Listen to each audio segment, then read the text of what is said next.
Die Themen im heutigen Zocker-Launch Wochenrückblick sind: RTS Broken Arrow erscheint im Juni, Neues zu Subnautica 2, Tempest Rising bereits jetzt im Angebot, Petition für deutsche Sprachausgabe im Oblivion Remaster, Memoria Polis erreicht Version 1.0, Frostpunk 1 Remake angekündigt und Nintendo Switch weltweit ausverkauft.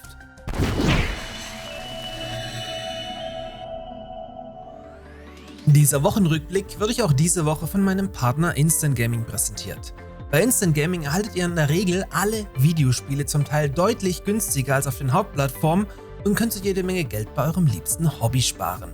Meine heutige Kaufempfehlung an euch ist schon jetzt Tempest Rising, dazu aber gleich noch mehr. Our dynasty has waited long enough.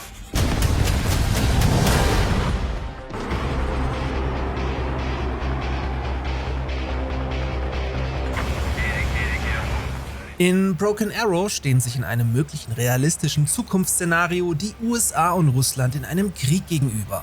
Das RTS von Steel Balalaika setzt dafür den bekannten und aktuellen Fuhrpark beider Parteien um und lässt euch vor jeder Schlacht individuell Truppen aus Land-, See- und Lufteinheiten zusammenstellen. Hier sollen euch dann über 300 Einheiten zur Verfügung gestellt werden, die ihr dann sogar noch mit über 1500 Elementen individualisieren könnt. Nach langem Hin und Her soll Broken Arrow nun in ca. 7 Wochen, also im Juni 2025, auf Steam erscheinen.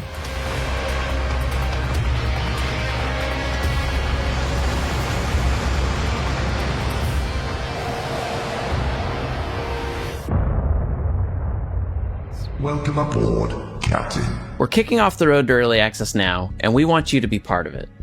Nachdem man uns Ende letzten Jahres den Nachfolger zu Subnautica und Below Zero ankündigte, wurde schnell wieder sehr still um den nun auf Koop optimierten Survival-Unterwasserspaß. Um die Zeit bis zum Start zu verkürzen, sollen nun in regelmäßigen Abständen Devblog-Videos erscheinen und spannende Einblicke in die Entwicklung des Titels geben. Subnautica 2 setzt auf die Unreal Engine 5 und soll noch 2025 in seine Early Access Phase starten. But I've also brought on some new faces, so you know you'll be in good hands. But we're also ready to shake things up. For the first time, you'll have the chance to experience Subnautica 2 with your friends in co-op. But whether you choose to play solo or with friends, we hope each descent into the depths is more thrilling than ever. Our dynasty has waited long enough.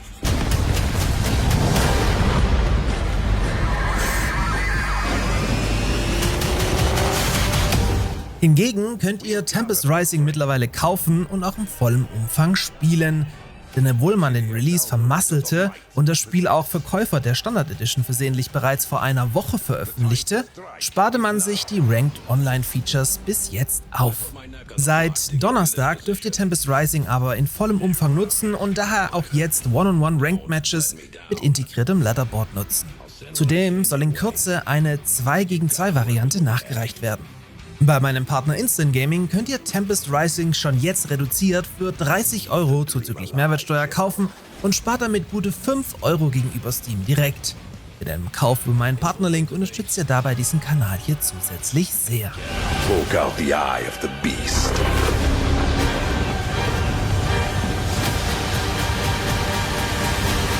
Get ready to fight like hell.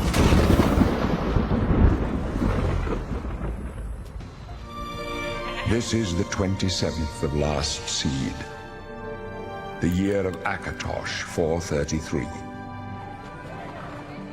These are the closing days of the Third Era and the final hours of my life.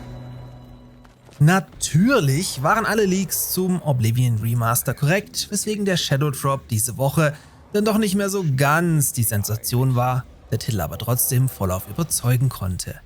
Allerdings müssen deutsche Spieler in der Neuauflage schon wieder auf die eigentlich schon vorliegende deutsche Sprachausgabe verzichten, weswegen es mal wieder in der Bethesda-Szene gewaltig scheppert.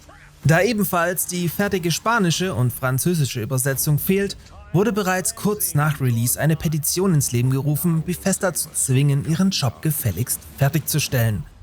Natürlich sollten Modder in Kürze wie üblich den Job in Eigenregie erledigen. Bis Redaktionsschluss ist von diesem Projekt aber noch kein Lebenszeichen bekannt.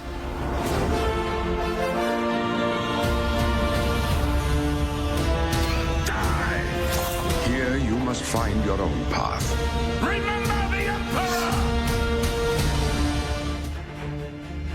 A leader is nothing without his people.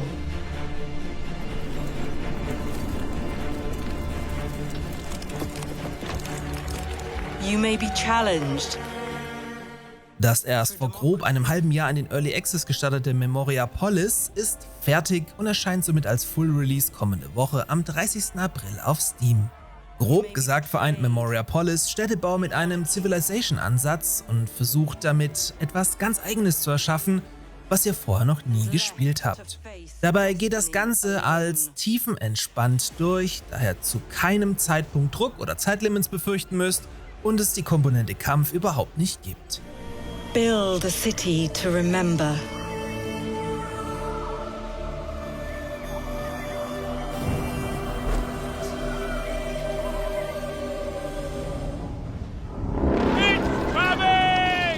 Etwas unerwartet wurde diese Woche außerdem Frostpunk 1886 für 2027 angekündigt.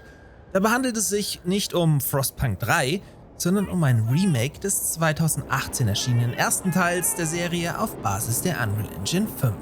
Immerhin soll es dann neben besserer Grafik auch zusätzliche Inhalte und eine überarbeitete Spielmechanik geben. Sobald mehr Details vorliegen, schauen wir dann nochmal genauer drauf.